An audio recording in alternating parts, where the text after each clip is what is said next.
Hello, my name is Brittany and you are watching my channel Brittany She Etc. Today the woman we are going to be discussing is a woman you may or may not have heard of, Linda Darnell. Linda was a promising star during the 1940s who appeared in numerous films, but sadly her career would never reach the height of her peers. The truth is, Linda was treated unfairly in Hollywood. She was constantly criticized for her weight and was punished for speaking her truth. The worst part of it all was her tragic death in a house fire. Today we are going to be discussing the story of Linda Darnell. Before we do, please do not forget to like and subscribe. Thank you for watching and enjoy.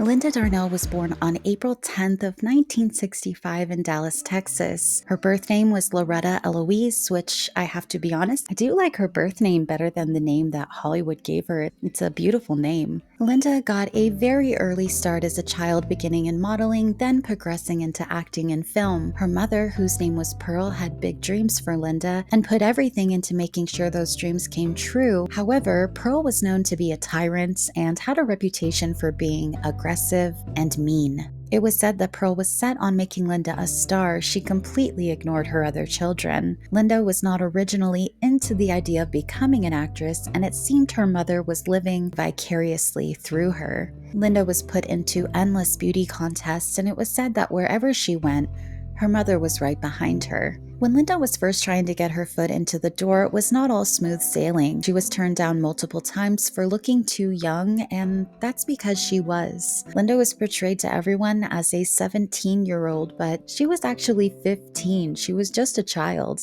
Because of all the refusals Linda received, she at one point wanted to quit and had returned home. That would all change in 1939 when Linda received a promising contract with 20th Century Fox. She picked up everything and moved to Hollywood, where she bought a small apartment. Linda's very first role was in a film called Hotel for Women. Everyone loved her. Linda was called the sweetest new star in Hollywood and the girl with the perfect face.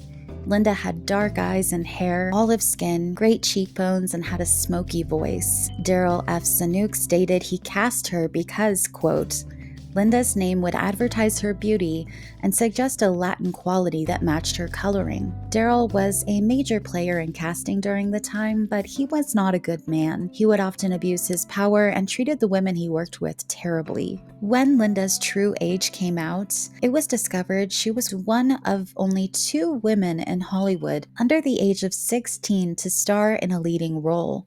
She was commonly exploited as a child, being cast into roles that were much too mature for her age. Her first commercial success was in 1947 when she starred in the movie Forever Amber, which was very controversial at the time. The movie was based on a book that had been originally banned due to its topics that were at the time seen as vulgar. Despite this, the film took Linda's career to new heights.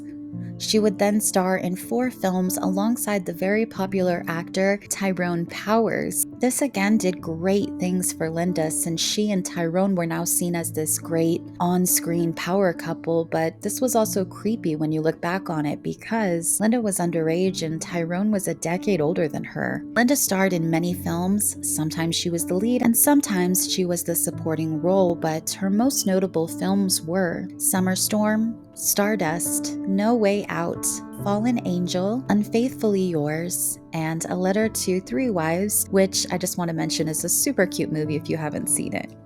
In one of her films titled The Lady Pays, she wore this black dress, and people made a huge fuss over this dress because it was so low cut. It was actually at the time the lowest cut dress to ever appear on screen, which I found this kind of funny because looking at this dress now, it's so conservative compared to the dresses we see today. Linda was always extremely respectful and sweet with everyone she worked with. She was always very honest and vocal about her experiences and treatment in Hollywood. She believed Hollywood was a dark and unfair place filled with shady people. She specifically called Hollywood, quote, nauseating. She also said, quote, in pictures, you're built up by everyone. Everyone says you're wonderful. It gives you a false sense of security. I find it very brave of her to speak out on this because this wasn't something that was typical for Hollywood female stars at the time. Actresses were usually told to keep quiet and smile, and they usually did, but Linda did not mind calling people out. Through the entirety of her career, Linda was constantly criticized and pressured to lose weight. The studio would force her on these diets where she would basically starve herself. Linda was also really overworked. I believe she did around 42 films in total, so she was being forced to do more than she could manage. At one point, she had been admitted to the hospital for serious illness due to a combination of dieting and exhaustion. Linda kept a tight circle of people around her, people that she knew she could trust. Her lifelong best friend was actress Ann Miller, and the two were very close. Linda would even have Ann as her lady of honor in her first wedding. Linda was married 3 times, and she had one daughter who she adopted named Lola. Once Linda's roles began to slow down in 1942, so did her health.